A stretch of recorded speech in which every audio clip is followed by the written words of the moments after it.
Iranian President Masoud Pezeshkian vowed on Thursday his country will bring America and Israel to their knees. He spoke during a ceremony in Tehran commemorating late General Qassem Soleimani on the anniversary of his death. America, Israel and Europe who talk about humanity and human rights are barbaric, anti-human liars. And you can see now what crimes they are committing in the region. We will stand on the path of righteousness and will bring these cowards to their knees with our power, he said. Soleimani, the architect of Iran's regional military activities, was killed in a U.S. drone strike in neighboring Iraq in 2020. He is hailed as a national icon among supporters of Iran's theocracy. Soleimani, who led the elite Quds force of Iran's Revolutionary Guard, was credited with helping to arm, train and lead armed groups across the region, including the Shiite militias in Iraq, the Lebanese Hezbollah, and fighters in Syria, the Palestinian territories and Yemen. The U.S. held him responsible for the deaths of many of its soldiers in Iraq. Soleimani is closely associated with an Islamic theocracy that the protesters view as violent and corrupt within Iran. Pezeshkian's comments come during troubled days for the Islamic Republic, after it lost powerful allies including Hassan Nasrallah and Bashar Assad in recent months.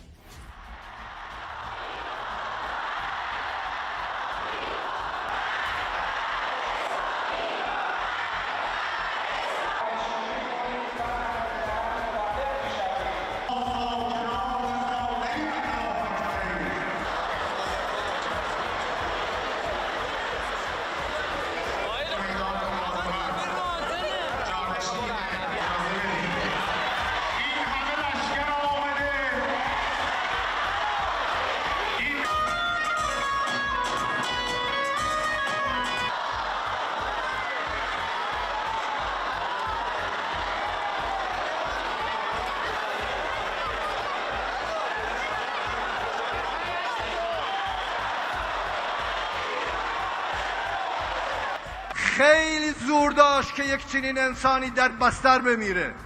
او باید در اون صحنه شهید میشد و نشون میداد که آمریکا و اسرائیل و اروپایی که دم از انسانیت و حقوق بشر میزنن چقدر دروغگو، چقدر در حقیقت ضد بشر و وحشی هستند و الان هم تو منطقه میبینید که چه جنایت‌هایی رو مرتکب میشوند. ما بر حق خواهیم ایستاد، ما در این مسیر خواهیم ماند و با قدرت پوزه این نامردها رو به خاک خواهیم مالید.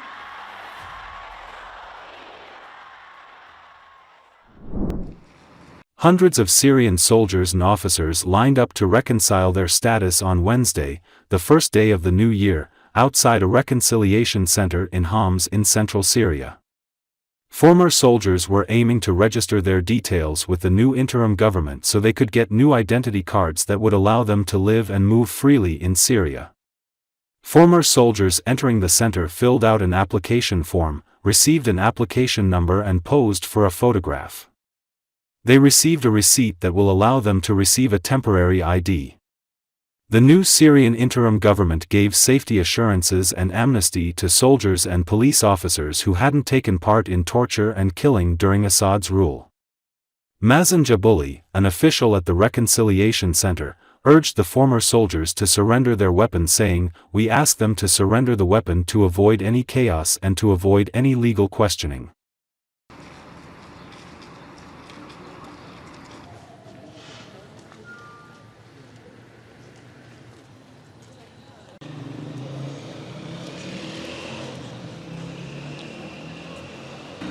تعمل تسوية هيطلع.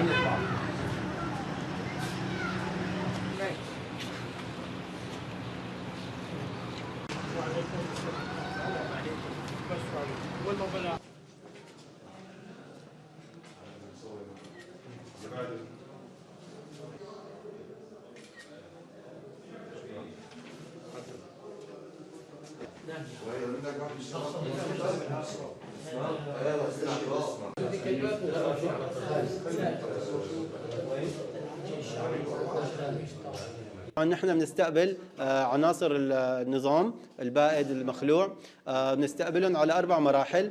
أول مرحلة بناخذ منهم الاسم، ثاني مرحلة بيتم تصويرهم، الثالثة بنسجل بياناتهم.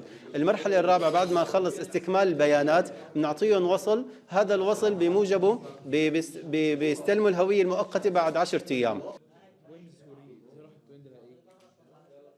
تسليم السلاح عم بيكون قليل جدا، نحن عم نطالب انه يسلمونا سلاح مشان ما يصير في فوضى، وبنفس الوقت اذا ما سلمونا سلاح رح يعرضوا نفسهم لمساءلة قانونية.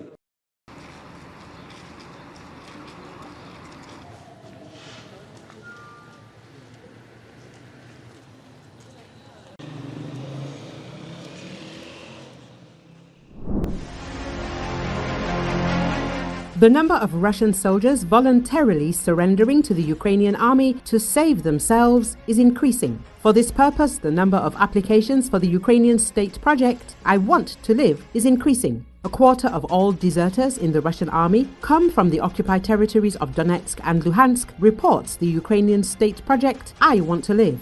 The project came to this conclusion after analysing the lists of servicemen of the Russian armed forces received from our guys who were given the status of deserter or unauthorised abandonment of the unit in Russia.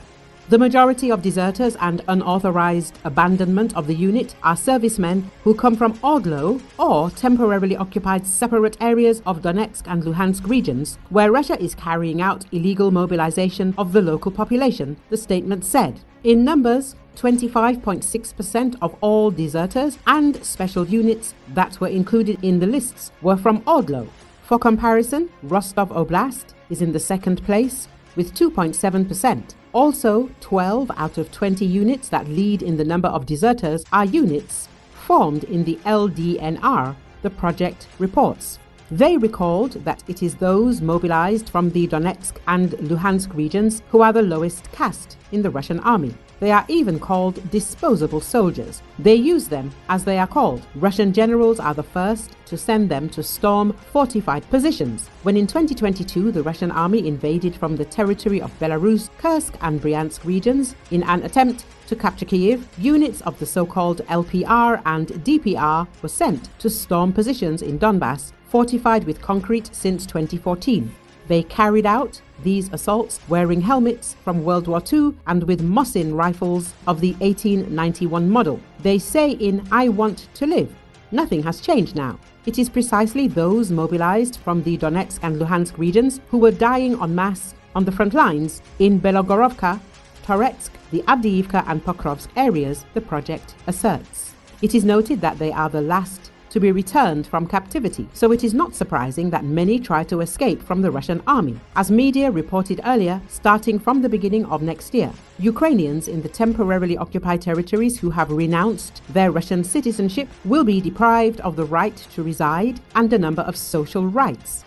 Starting from January the 1st, 2025, the invaders plan to deprive stateless persons, i.e. local residents, of their residency status. The Russian government also adopted a resolution on the permissible share of foreign workers at enterprises, which provides for a significant limitation of jobs from 2024.